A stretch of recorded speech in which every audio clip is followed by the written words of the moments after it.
함께 나누실 말씀은 신약성경 요한계시록 13장 1절에서 4절까지의 말씀입니다.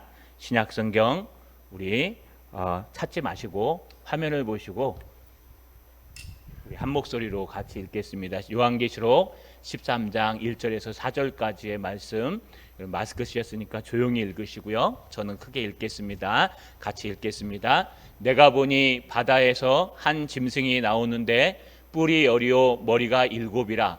그 뿔에는 10왕관이 있고 그 머리에는 신성모독이라 하는 이름들이 있더라. 내가 본 짐승은 표범과 비슷하고 그 발은 곰의 발 같고 그 입은 사자의 입 같은데 용이 자기의 능력과 보좌와 큰 권세를 그에게 주었더라.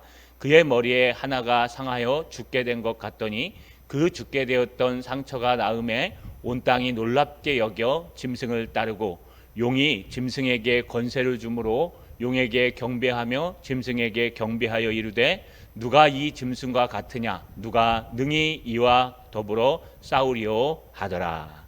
아멘. 여러분 앉으신 좌석이 약간 변경됐을 겁니다. 앞으로 좀 당기고요. 33단계라 우리 76명까지 앉을 수 있는데 2m로 재니까요. 전에는 거의 많이 못 앉아서 저희가 약간 조정을 했습니다. 그래서 아마 밑에 50명 정도, 위에 한 14명 정도 앉을 수 있도록 좌석을 우리 자루 재가지고요 2m 조정을 했습니다. 그래서 하얀 표딱지가 앉은 곳에 앉기만 하면 됩니다. 꼭 기억하시고 등에 하얀 표딱지를 대고 앉으시면 이번 주일도 이상 없이 2m가 다 떨어져 있을 겁니다. 여러분 기억하시고 그 자리에 우리 안내하시는 분이 안내할 때 그 자리에 꼭 앉아주시길 부탁드립니다. 여러분 우리 하나님 앞에 손을 들어 인사합시다. 바르게 배우고 바르게 은혜 받읍시다. 여러분 우리가 이 땅에 하나님의 말씀을 어떻게 보는가에 따라서 이 땅을 살아가는 모든 것이 달라집니다. 하나님의 말씀은 말 그대로 하나님의 말씀이요 하나님께서 주신 말씀입니다. 그런데 하나님께서 주실 때 직접 하나님께서 써주신 것이 아니라 그 당시와 시대적 배경과 그 당시에 그 인물, 쓰는 인물의 상황과 모든 인품들이 다 들어가 있어서 이것을 유기적 영감설 또는 축자적 영감설이라고 얘기합니다. 그게 뭐냐? 모세의 단점이 다 드러나 있습니다. 베드로의 성격 급한 것이 다 드러나 있습니다. 여러분 또 아론의 잘못된 것이 다 드러나 있습니다. 이렇게 성경을 기록한 사람들의 단점이 그 안에 다 들어가 있으면서도 그 안에 하나님께서 이 불완전한 인간을 통해서 성경을 기록하신 것이 바로 우리에게 주신 성경 66권입니다. 그래서 성경 66권은 한 권이요 또는요 여러분 66권으로 나누어질 수 있습니다. 여기 등장하는 계시록도 마찬가지입니다.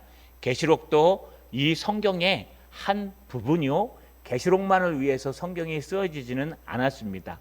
하지만 우리가 계시록을 나누는 이유는 오늘날 이 계시록을 잘못 해석하는 사람들 때문에 은혜로운 책이 독자적인 책이 돼버려서요 계시록을 천천히 나누려고 합니다. 자, 여러분 말씀을 통해서 천천히 요한계시록이 어떻게 바르게 설교돼야 되는지 다시 한번 저 여러분 나눴으면 좋겠습니다.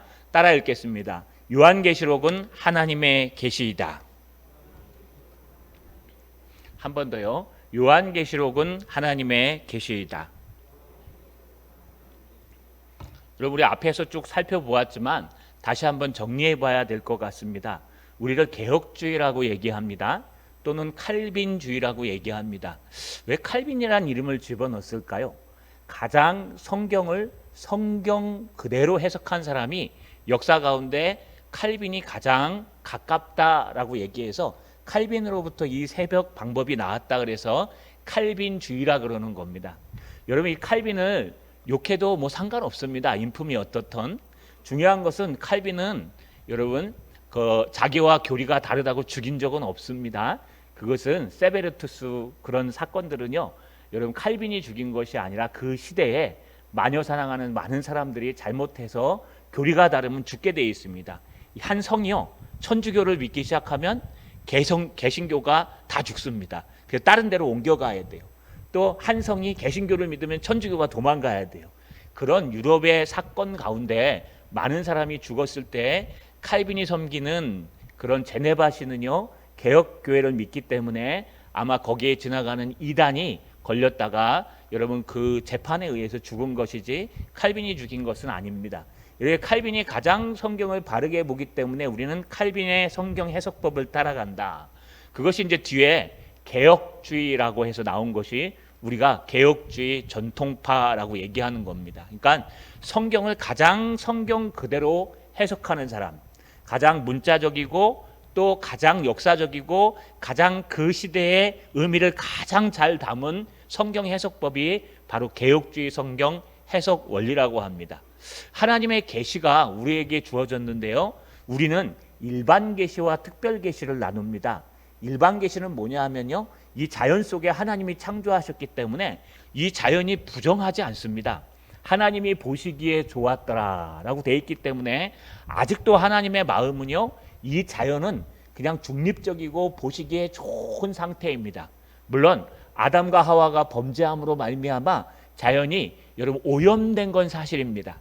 하지만 오염됨에서도 불구하고 하나님의 손길은 여전히 자연 속에 남아 있어서 이 자연의 모든 것들, 세상의 모든 것들은요 하나님의 일반 은총 가운데, 하나님의 일반 계시 가운데 지금도 운행하고 있고 지금도 역사하고 있습니다. 안 그랬으면 세상의 공중권세 잡은 마귀가 벌써 다 타락시키고 다 엎어뜨렸을 겁니다.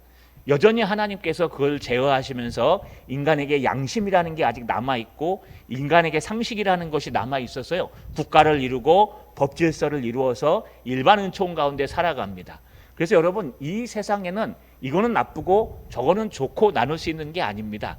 이 땅에는요 학업도 모든 돈도 명예도 권력도 모든 것도 다 중립적입니다. 하나님 보시기에 다 좋은 겁니다. 그런데 이것이 어느 방향으로 쓰이느냐에 따라 가지고 달라지는 겁니다. 여러분 아무리 좋은 컴퓨터도 어떤 사람은 이 컴퓨터를 가지고 여러분 해킹을 하고 여러분 엉뚱한 것을 여러분 도적질하고 하면 이 컴퓨터는 나쁜 게 되는 겁니다. 그러나 아무리 나빠 보이는 컴퓨터를 가지고 우리가 하나님의 말씀을 듣고 유튜브를 통해 설교를 듣고 이렇게 사용하면요 여러분 오늘날 컴퓨터를 통해서 우리가 설교를 듣지 않습니까? 이렇게 좋은 방법으로 쓰입니다. 마찬가지로 산도 마찬가지요 들도 마찬가지요 이 땅의 모든 것은 하나님께서 우리에게 주신 모든 은혜입니다. 그래서 참 아름다워라 주님의 세계는 저 솔로몬의 옷보다 더 고운 백합화. 산에만 좀 가보시면요 이 산이 얼마나 아름다운지 볼 수 있습니다. 또 하나는요 특별 계시라는 게 있습니다. 그런데 인간이 타락했기 때문에 이것만으로는 하나님의 구원의 역사에 이르지 못합니다. 그래서 주님께서 우리에게 특별하게 주셨는데 그게 특별한 계시.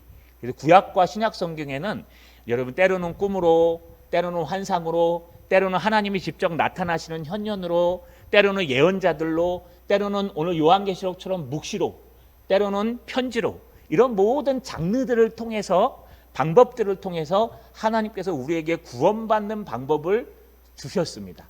이걸 갖다 특별 계시라 그러고요. 요한계시록 22장 끝절이 딱 끝나고 나서요. 계시는 종료됐습니다. 하나님은 더 이상 이 성경 66권에 자기가 이 땅에서 하고 싶은 모든 구원 얻을 때 필요한 모든 말씀을 다 기록해 놓으셨습니다. 그래서 계시가 완성됐다라 그래서 이 성경의 말씀을 1.1핵이라도 더하고 빼면 천사라도 저주를 받을 것이다 라고 얘기했습니다. 그래서 여기다 더 추가해서도 안 되고요. 더 빼셔도 안 됩니다. 성경은 완성된 책입니다. 그런데 중요한 것은 그러면 지금도 꿈을 꾸고 환상을 보는 건 뭐라 그럴까요? 그 개꿈일까요? 다? 그렇지는 않죠.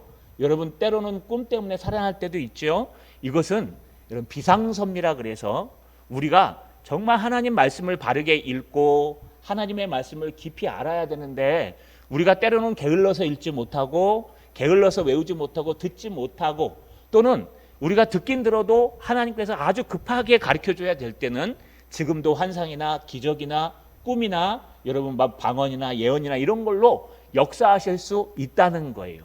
하지만 이것은 특별 계시 안에서 할 수 있는 일입니다. 성경에 나와 있는 일만이 하나님의 일입니다. 그래서 여러분 꿈을 꿨더라도 그 꿈은 다 하나님의 뜻이 아닙니다. 그 꿈이 하나님의 말씀에 위배되지 않으면 그것이 하나님의 말씀입니다. 이 두 가지를 가지고 우리는 계시, 하나님께서 덮어놓으신 걸 열어주시다, 하나님께서 말씀하신다라는 걸 표현합니다. 그런데 이단은 그렇지 않습니다. 지금 계속 유명한 신천지 이단, 앞으로 뭐 신이단이라고 하겠습니다. 이 신이단은요, 여러분 이 장르를 나누지 않습니다. 그래서 성경은 오직 요한계시록을 위해서 등장합니다. 성경은 요한계시록을 위해서 등장하는데 여러분 성경의 모든 말씀은 다 짝이 있다고 합니다. 그래서 이사야서에 보면 성경에는 다 짝이 있고 짝이 없는 게 하나도 없다라고 얘기하는데 그 본문을 잘 읽어보시면 그 짝이 아니고 하나님께서 동물의 짝을 얘기하는 겁니다. 처음에는 쓰다가 요즘은 안 씁니다. 그런데 이렇게 짝이 있듯이 요한계시록이 상징적이요 또는 거기에 미래의 예언을 담고 있기 때문에 이 예언들에 대해서 풀기 위해 앞에 모든 성경을 다 비유와 예언으로 해석해 버립니다. 그러니까 문제가 어떻게 되느냐? 하나님의 일반 은총도 저들은 없고요. 이 땅의 모든 건 악한 것이고요. 그 다음에 오직 본인 교회만 선한 것이요. 14만 4천 명, 7머리, 그 다음에 여러분 거기에 등장하는 흰옷 입은 사람들만 다 거룩한 사람이요 구원 얻을 사람이라고 착각하게 되는 겁니다. 이건 성경을 넓게 보지 못해서 생기는 오류입니다. 자, 그러면 요한계시록으로 한번 넘어와 볼게요. 요한계시록은 어떤 책일까요? 제가 처음에 말씀드렸죠. 요한계시록은 서신서입니다. 서신서라는 건 여러분 1장부터 3장에 등장하는 것처럼 사도 요한이 반모섬에서 90세가 넘은 사도 요한 할아버지가 반모섬에서 소아시아에 있는, 지금의 아시아가 아닙니다, 소아시아주에 있는 7교회 에서바도 사빌라, 여러분 에베소와 여러분 라우디게아 교회로 끝나는 7교회에 대한 향을 향해서 편지를 쓰는 거예요. 하나님께서 예수 그리스도께서 편지를 쓰실 때 그걸 가지고 받아 적어서 자기가 본 것을 그대로 묻고 적어서 그것을 아시아의 7교회에 편지를 쓴 것입니다. 그렇기 때문에 여러분 이 요한계시록은 서신서예요. 그런데 여기에는 미래에 일어날 일들이 기록되어 있어요. 그래서 이것은 예언서기도 합니다. 환상을 통해서 미래에 일어날 것들을 보는 거예요, 사도 요한이. 그래서 묻기도 하고 보기도 하고 그걸 먹기도 하고 먹은 걸 갖다 다시 쓰기도 하고 또 전투 일어날 일들 12장에서 용이 등장하고 오늘 13장에서 짐승이 등장하고 용과 짐승 둘이서 여러분 이 땅을 막 장악하는 일들이 막 기록되어 있어요. 여러분 그래서 이거는 상징적인 것이기도 합니다. 그래서 예언적인 것이요 미래에 일어날, 또 하나는요 상징적인 것이에요. 14만 4천이 꼭 14만 4천이 아니고 7이 꼭 7이 아니고 여러분 여러 가지 해석이 필요합니다. 그래서 요거는 편지이고 그 당시에 그 교회에 보내는 편지입니다. 또 하나는요 이 말씀은요 미래에 일어날 일들을 얘기한 거 맞습니다. 예언서고 이 말씀은요 상징성, 그래서 비유와 예언들이 포함되어 있는 말씀입니다. 자, 그런데 우리 신이단은 어떻게 풀어가냐 하면요, 이 계시에는 두 가지가 있다고 합니다. 하나는 환상계시와 실상계시가 있대요. 환상계시는 뭐냐 하면 장래에 일어날 일들을 미리 보는 거예요. 환상을 통해서. 아까 얘기한 특별계시를 통해서 보는 거예요. 그게 비유요, 그게 환상이요, 그게 예언입니다. 계시입니다. 그런데 이 요한계시록을 이렇게 풀어가면 요한은요 지금으로부터 2000년 전에 반모섬에서 환상을 본 거예요. 무슨 뜻인지도 모르고 요한은 본 거예요. 환상만 보고 기록만 한 거예요. 그런데 오늘날 그것이 이루어질 일을, 장래에 미리 이루어질 일을 예언한 것이기 때문에 그것이 오늘날 성취되는데, 오늘날 이 예언이 성취될 때 다시 요한이 살아나가지고 우리에게 가르쳐 줄 수 없지 않습니까? 그렇죠? 그 요한이 봤으니까 요한이 해석해 줘야 되지 않습니까? 그래서 이 요한이 다시 나타납니다. 요한이 나타나는 게 아니라 새 요한이 나타나요. 새 요한이 이만이라고 얘기하진 절대 않습니다. 그냥 사진에 똑같이 얼굴을 그려요. 그래서 새 요한이 나타나서 새 요한이 직접 그 성취된 걸 하나님으로부터 받았다는 거예요. 그 요한계시록에 보시면요, 5장부터 보시면 여러분 7봉인을 한 걸 여러분 보좌에 앉으셔 하나님이 갖고 계시죠. 그걸 갖다가 7봉인을 누가 뗄까 하고 요한이 막 우니까요. 그 요한이 여러분 울 때 예수, 어린 양의 피 예수 그리스도께서 이걸 갖다가 7봉인을 떼죠. 못된 걸 갖다가 천사들한테 주니까 천사가 그걸 갖다가 요한한테 먹으라고 줍니다. 그래서 먹으니까 입에는 쓰고 속에는 달았더라라고 얘기하죠. 그 성경을 먹은 자가 누구냐? 그때 요한인데 그 요한이 다시 안 나타나니까 새 요한이 나타나서 그것을 직접 경험하고 본 새 요한이 이 요한계시록을 해석할 수 있다. 이거 실상계시예요. 이거 신천지가 얘기하는 거예요. 여러분, 성경에는 이런 계시가 없어요. 그러니까 성경을 전체적으로 한 권으로 보지 않고 요한계시록에만 집중하다 보니까 다른 성경 장르와 모든 것을 다 무시하고 자기네들이 풀고 싶은 대로 푸는 거예요.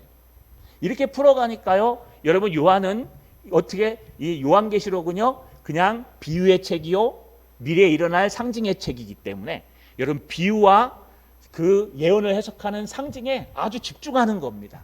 그래서 씨 뿌리는 자의 비유에 가서 집중하고 몇 개만 막 집중해가지고요 결국 요한계시록을 푸는데 집중하는 거예요. 그래서 센터에 가서 배우시면은요 열심히 여러분 막 엉뚱한 막 말씀을 배워요. 택도 되지 않는 말씀을. 그래놓고 나중에 가서 교회 가서 딱 들으면 그게 딱 맞아요. 막 탁탁탁탁탁 맞아 들어가요. 왜요? 요한계시록을 배우기 위해서 가기 때문에. 그러나 우리는 그렇게 해석하지 않습니다.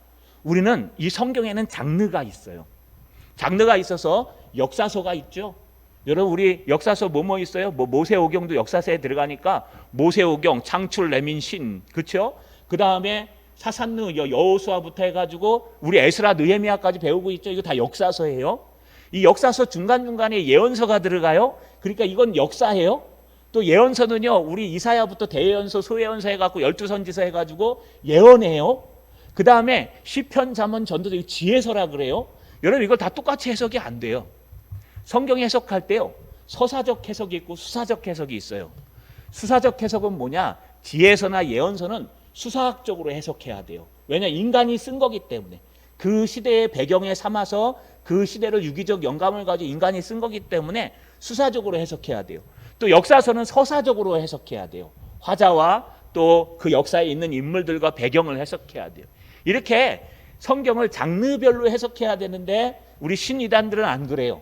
성경을 다 요한계시록에 맞춰서 비유와 풀이로 해석해요.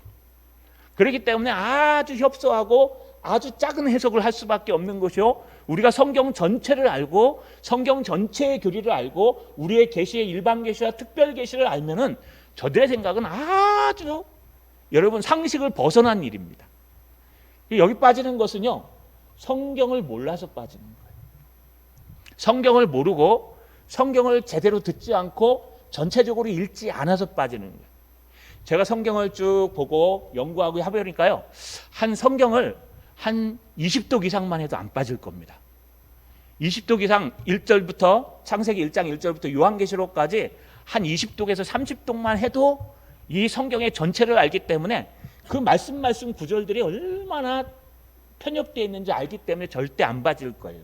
그래서 여러분, 요한계시록도 하나님의 말씀이기 때문에 하나님의 말씀대로 기록해야 돼요. 그렇다면 이 요한계시록 어떻게 해석해야 될까요?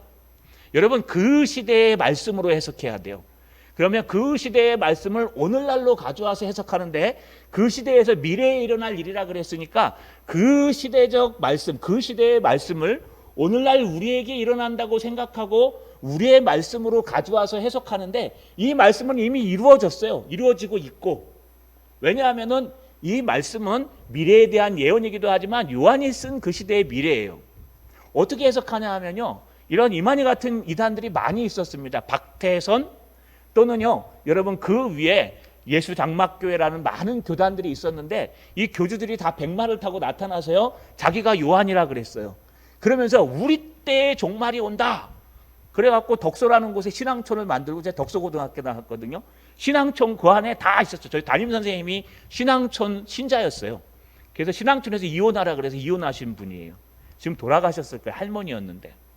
여러분, 왜 그러냐 하면은 이 요한계시록에 있는 모든 것들을 따라가기 때문에 이 사람들은요, 요한계시록만을 보고 가는 거예요. 그러나 이 요한계시록은요, 여러분 그 시대마다 다 적용되는 거예요. 이 요한계시록은 요한이 쓴 시대를 배경으로 하기 때문에 여기 등장하는 모든 것들은 요한이 당시 아시아의 7교회를 향해 편지를 쓰고 그 아시아에 있는 모든 것들에 대해서 자기네들이 겪고 있는 모든 것들과 앞으로 일어날 일들에 대해서 요한이 받은 것을 기록했기 때문에 그 시대의 말씀으로 해석해야 되고 또 오늘날 우리 시대의 말씀으로 해석해야 돼요. 이거를 오늘날 우리 시대의 말씀에서 끝나면 안 돼요. 왠지 아십니까? 12세기에 여러분 이단들이 등장했었어요. 이만희 같은 이단이 요한계시록에 있는 말씀을 자기만이 풀 수 있다고. 그래서 그때 종말이 올 거라고 14만 4천 모이라고 했었어요. 그런데 그때 종말이 왔습니까? 안 왔어요. 15세기 종교개혁 때에 여러분 그런 이단이 또 나타났어요. 또 나타나서 우리 이단이 또 옵니다. 우리 곧 종말이 옵니다. 우리 모여야 됩니다. 우리의 예수님 재림하실 때 우리에게 임하십니다. 그 사람들 다 죽었는데 아직도 안 오셨어요. 17세기에 또 한 번 있었어요. 그 다음에 21세기에 또 왔어요. 여러분 그러니까 이거는요 지금이 종말입니다 라고 하는 건 맞는 것인데 왜 언제 종말일지 모르니까. 그러나 지금이 꼭 종말입니다 라고 얘기하면 틀린 거예요. 왜냐하면 여러분이 다 죽고 이만희가 다 죽고 저 신천지 성도들이 다 죽어도요 여러분 종말이 안 오면 어떡할 거예요? 그럼 말이 안 되잖아요. 그렇기 때문에 이 요한계시록을 우리가 그렇게 해석해서는 안 됩니다. 요한계시록은 하나님의 계시이고 하나님의 특별 계시이기 때문에 이것을 편지요 그 다음에 이것은요 하나님의 상징과 또 의미를 갖고 있는 미래적인 해석이 필요하다는 거예요. 자 그러면 오늘 13장은 어떻게 해석해야 될까요? 따라 읽겠습니다. 용이 부리는입니다. 용이 부리는 짐승이 바다에서 올라온다. 예, 다시 한번요. 용이 부리는 짐승이 바다에서 올라온다. 그렇다면 여러분 이것을 어떻게 해석할까? 잘 보세요. 내가 보니 여기 내가 요한이에요. 요한이 지금 반모섬에서 나이든 요한이 보는 겁니다. 바다에서 한 짐승이 올라오는데 뿔이 열이요 머리가 7이라 그 뿔에는 10왕관이 있고 그 머리에는 신성모독이라 하는 이름이 있더라. 내가 본 짐승은 표범과 비슷하고 그 발은 곰의 발과 같고 그 입은 사자의 입과 같은데 용이 자기의 능력과 보좌의 큰 권세를 그에게 주었더라. 여러분 이 짐승이 누굴까요? 이걸 가지고 이제 또 여러 가지 환란이 있습니다. 여러분 여기 등장하는 짐승에 대해서 우리는 어떻게 해석해야 될까요? 우리는 이렇게 해석합니다. 이 땅에 여러분 용이 12장에 등장하는데 12장의 용은 그 존재가 옛뱀이요 사탄이요 마귀라 그랬습니다. 여러분 사탄은 뭐라 그랬죠? 사탄은 히브리어고 마귀라는 것은 헬라어입니다. 사탄은 영어 그대로 헬라어 히브리어 그대로 사탄이라고 얘기하고요. 여러분 마귀는 우리 게임 많이 한 친구들 알죠? 디아볼로. 이게 마귀란 뜻이에요.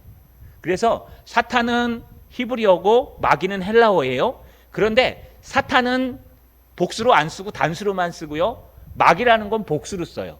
그래서 아마 타락한 천사가 내려와서 그 타락한 천사 루시퍼가 타락해서 이 땅에 쫓겨나서 그가 사탄, 루시퍼가 사탄이 됐고 마귀의 우두머리가 됐는데 그가 천사장이기 때문에 그를 따르던 모든 타락한 선사들이 다 따라 내려와서 그들이 마귀가 되었을 것이다. 그래서 오늘날 귀신이 나타나고 뭐 헛것이 보이고 막 그렇죠.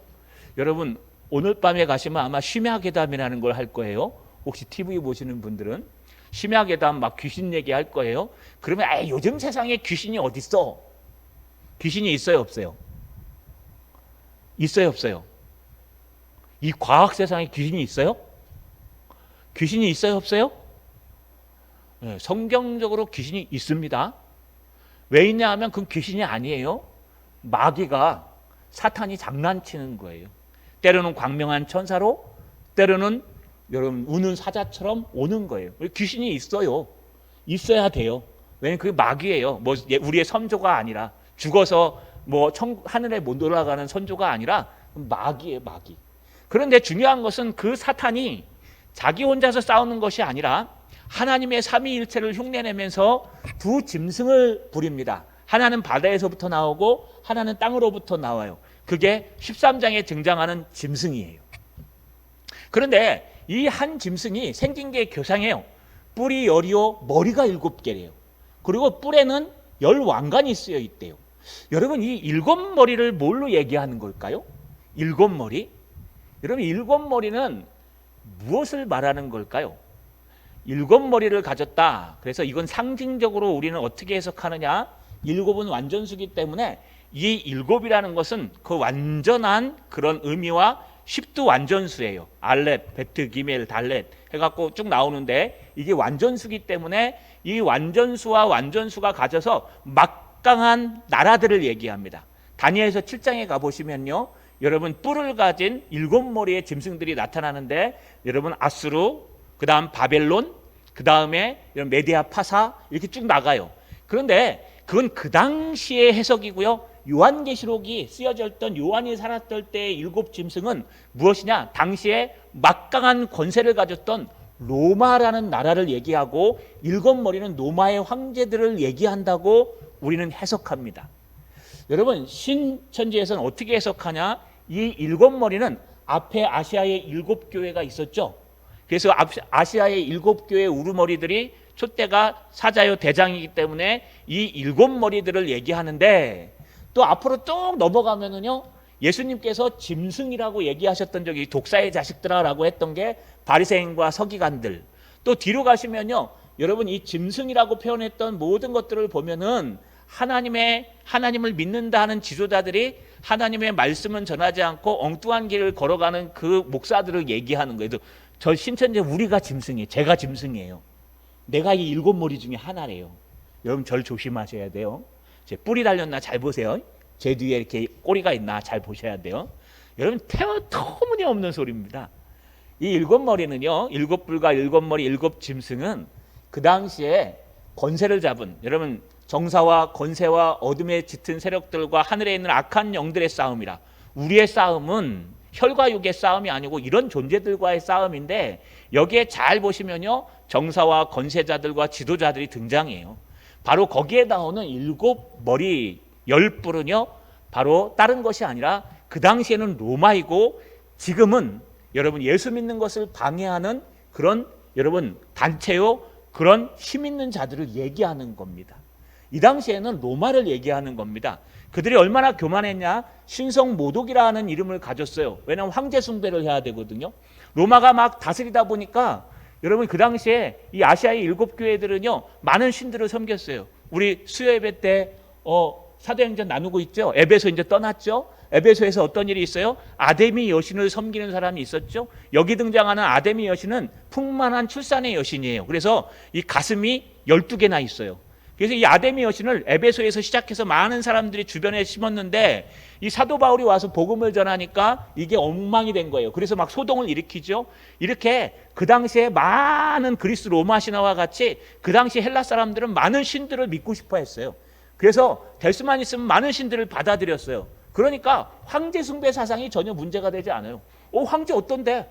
저 애굽의 파라오처럼 신이야. 우리 신으로 섬기자. 그래서 황제 동상을 세워놓고 섬기는 거예요. 그래서 섬기지 않으면 이제 제재하고 이게 황제 숭배의 사상을 섬기는 것을 신성 모독이라고 표현하는 겁니다.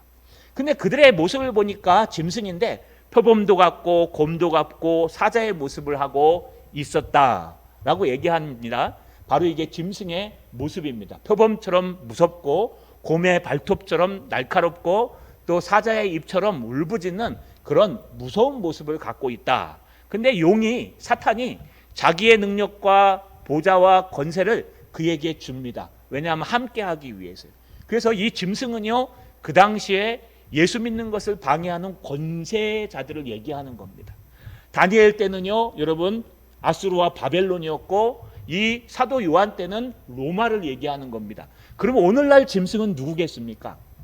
오늘날 우리가 마지막 때를 살아가는 우리가 느끼는 짐승은 누굴까요? 이 이단도 아니에요. 이거는 어떤 짐승을 얘기하는 걸까요? 우는 사자처럼 삼킬 자를 찾는 사단 마귀의 짐승들을 얘기합니다. 그래서 오늘날 우리를 향해 짐승처럼 다가오는 것은 코로나가 될 수도 있습니다. 오늘날 우리에게 마귀처럼 다가오는 것은 여러분 어떻게 보면 적그리스도들일 수도 있습니다. 이단일 수도 있습니다. 이런 짐승들이 우리를 공격해 온다는 거예요. 어떻게? 우는 사자처럼 두려워해서. 마찬가지잖아요. 코로나가 한번 싹 지나가면요. 제가 친구 교회도 한번 전화해 보니까 사람들이 반이 싹 줄더래요. 코로나가 한번 싹 지나가니까 반이 확 안 나오더래요. 그러면서 왜 하나님은 이런 걸 하셨을까 하면서 친구가 굉장히 괴로워하더라고요. 그런데 앞으로 이제 인센티브 생기니까 좋을 것 같아요. 여러분, 이렇게 짐승들은 하나님을 믿는 것을 방해하는 나라나 권세나 여러분 힘을 얘기하는 겁니다. 자, 그렇다면 마지막 이건 뭘까요? 따라 읽겠습니다. 짐승이 권세를 받아 경배를 받는다. 한 번 더요. 짐승이 권세를 받아 경배를 받는다. 3절에 그의 머리가 하나가 상하여 죽게 된 것 같더니 7개 중에 하나가 상했어요. 여러분, 치명적이죠. 머리가 상한 것. 그래서 죽게 되었어요. 그런데 그 죽게 되었던 상처가 나아요. 기적적으로 나아요. 왜냐하면 용의 권세를 받았기 때문에 사단도 기적을 행할 수 있어요. 여러분, 신천지엔 기적 없을까요? 안산홍은 기적 못 행할까요? 여러분, 박옥수라고 우리 이단 있지 않습니까? 안수하면 다 나아요. 그래서 기적만 갖고는 이것이 하나님의 역사다라고 할 수 없는 것이, 불교에도 안수가 있어요. 방언도 있고. 여러분, 그렇기 때문에 그 죽게 되었던 것이 나았다 그래서 다 하나님의 역사는 아니에요. 그런데 3번에 시 보시면 온 땅이 놀랍게 여겨 짐승을 따라요. 왜? 기적을 일으키니까, 막 기적이 일어나니까. 제가 한번 말씀드렸을 겁니다. 제가 학교 갔다가 이제 저희에게 노는 그 물이 우리 재홍 형제 살던 그 구리시 그 돌다리 거긴데요. 거기서도 놀다가 학교 덕소로 들어와요. 덕소로 들어오는데 할머니 한 분이 앞에 타셨어요. 제가 자리를 딱 양보하니까 앉아가지고 저를 전도하는 거예요. 박태선 장로님을 믿어야 됩니다. 왜요? 그랬더니 자기가 경험했대요. 한강에요. 이 댐이 생기기 전에 한강 갯벌에요. 딱 놓고 몇백 명을 놓고 박태선 장로, 여러분 지금 신천지의 모체예요. 막 설교를 하는데요. 하늘에서 그 5월에 눈이 내렸대요. 자기는 맞았대요. 그 눈을. 거기 있는 사람들이 다 맞았대요. 그래가지고 자기는 그 경험한 사람이라고. 자기가 간증한다고, 학생 저 신앙촌 와야 돼. 박태선 장로를 믿어야 돼.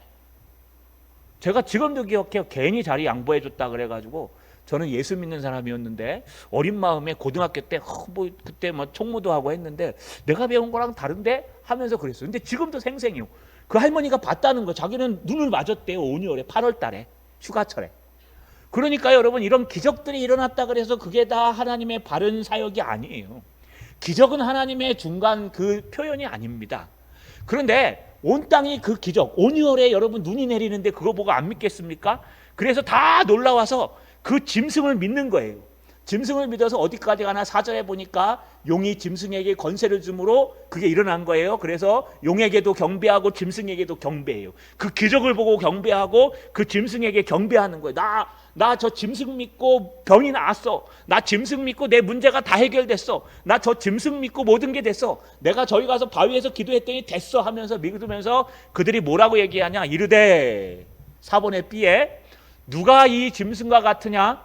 누가 능히 이와 더불어 싸우리요 하더라. 이 세상 사람들이요, 저게 진짜 신이다. 저 기적을 보니까 누가 저랑 싸우겠느냐? 그러면서요, 그 권세 있는 자를 따라가고 그 짐승을 따라가게 돼 있다는 겁니다. 여러분, 말씀을 마치겠습니다. 우리가 꼭 기억해야 될 것이 있습니다.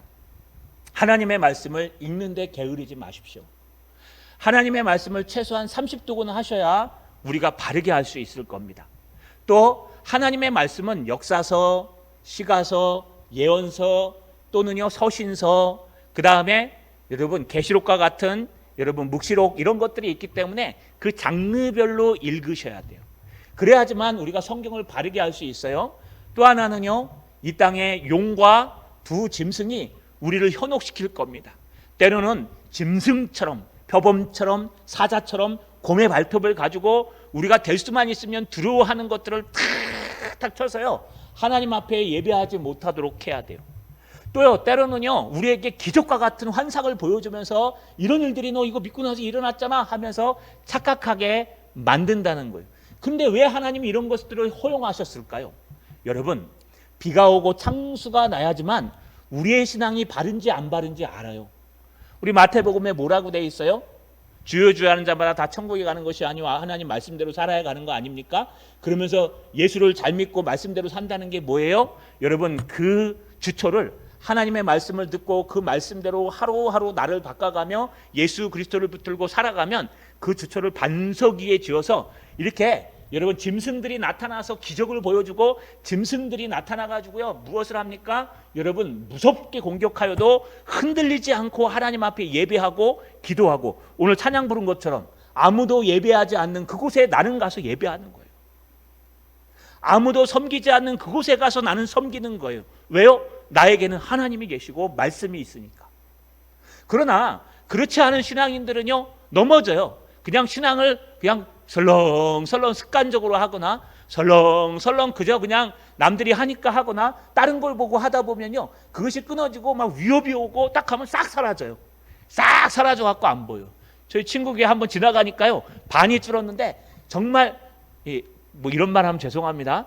막 비방하고 욕하던 성도들 싹 사라졌대요. 정말 신앙인들만 앉아 있더래요. 한 번 더 지나가면 더 그럴 것 같더래요. 그래갖고 정말 무서웠다고 얘기하더라고요. 여러분 마지막 때가 될수록 짐승이 더 공격할 겁니다. 우리가 이길 수 있는 것은요 하나님의 말씀을 붙들고 오직 예수 그리스도를 붙들고 미혹당하지 아니하고 예수가 나의 길이요 진리요 생명이니 그로 말미암지 않고는 아무도 그에게로 아버지께로 갈 자가 없느니라. 다른 이름으로서는 구원을 얻을 수 없나니 천하 인간에게 구원을 얻을 만한 다른 이름을 우리에게 주신 일이 없느니라. 할렐루야. 이 저녁에도 오직 예수만 붙들고 어떤 짐승이 등장해서 어떤 이적을 보여주고 어떤 환란이 다가올지라도 코로나가 아니라 코로나 델타 베타 여러분 감마 오메가까지 나타날지라도 우리의 신앙을 꺾지 못하는 것을 우리가 하나님 앞에 보여드리는 그런 짐승과 싸워 이기는 저와 여러분 되시기를 주님의 이름으로 간절히 소망합니다.